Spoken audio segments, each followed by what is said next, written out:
Saúdos, como están? As rúas de Santiago volveron ser escenario hoxe dunha manifestación masiva, a convocada pola plataforma Queremos Galego contra o borrador do decreto co que a Xunta quere regular o uso da nosa lingua no ensino. É un dos asuntos centrais deste día e, polo tanto, un dos que aparece nos nosos titulares. Milleiros de persoas toman Santiago para protestar contra o decreto do galego no ensino. 60.000 manifestantes, segundo Queremos Galego, e 30.000, segundo a Policía Local, reclaman a Xunta que recúe na súa intención de repartir as materias a partes iguais entre o galego, o castelán e o inglés. A praza do Obradoiro quedou pequena para acoller os milleiros de manifestantes que hoxe percorreron as rúas de Santiago atendendo a chamada da plataforma Queremos Galego. Protestaban así contra o borrador do decreto que vai regular o uso do galego no ensino e no que a Xunta quere repartir as materias a partes iguais entre o castelán, o galego e o inglés. Como sempre, non hai acordo entre uns e outros a hora de valorar nin o éxito da manifestación nin o seguimento da xornada de folga convocada hoxe no ensino non universitario.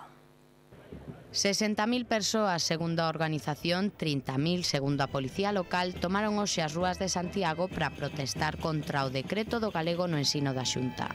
Na cabeza da manifestación situáronse os responsables das diferentes entidades culturais e políticas que forman parte da plataforma Queremos Galego.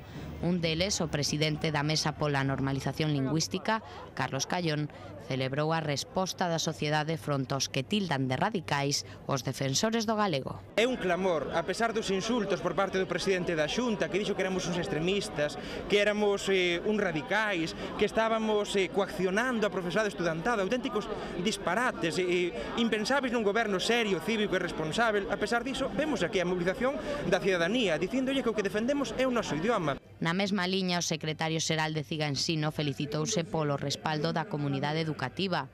Para Anxo Louzao, o goberno de Núñez Feijóo ten que reaccionar tras unha mobilización tan unánime. Retiran realmente esas bases e impóñase a sensatez e impóñase, polo tanto, o plan xeral de normalización lingüística. Na marcha tamén puidemos ver a práctica totalidade da cúpula do BNG encabezada polo seu voceiro. Guillerme Vázquez coincidiu co ex-vicepresidente da Xunta, Anxo Quintana, en pedirlle a Alberto Núñez Feijóo que recúe e que busque o consenso. Non sei, volvo a decir, a que ten que esperar para darse conta de que o seu decreto é absolutamente rexeitado. Eu penso que hai aquí suficiente sentimento e suficiente razón como para que un goberno democrático repense os seus actos e intente volver ao consenso. Non foron poucos os dirixentes do PSDG que tamén quixeron apoiar as protestas de Queremos Galego. O secretario xeral dos socialistas galegos, Manuel Vázquez, criticou que teña que ser a sociedade a que lle pida ao presidente de Galicia que non ataque os sinais de identidade do país.